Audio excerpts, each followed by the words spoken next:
Latest model ഒരു ബലേനോയിൽ ഷാസി number position വരുന്നത് right side അപ്പുറമുണ്ട് തൊട്ട് സൈഡിലായിട്ടാണ്. ഫാക്ടറിയിൽ നിന്ന് ഒരു വണ്ടി വരുമ്പോൾ ഈ ഒരു ഷേപ്പ് അല്ലെങ്കിൽ ഈ ഒരു അവസ്ഥയിലായിരിക്കും അതിൻ്റെ ഷാസി നമ്പർ പൊസിഷൻ ഉള്ളത്.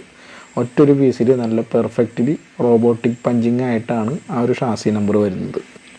ഈ ഒരു വീഡിയോയുടെ റൈറ്റ് സൈഡിൽ ഒരു ചെറിയ വീഡിയോ കാണുന്നുണ്ട്. അതിനകത്തും ഒരു ഷാസി നമ്പർ ഉണ്ട്. അത് വേറൊരു സെയിം മോഡൽ ബലേനോയാണ്. പക്ഷെ അതിൻ്റെ ഓൾറെഡി അതിൻ്റെ റൈറ്റ് സൈഡ് അപ്പുറമുള്ള സൈഡും കാര്യങ്ങളൊക്കെ വർക്ക് ചെയ്തിട്ടുണ്ട്.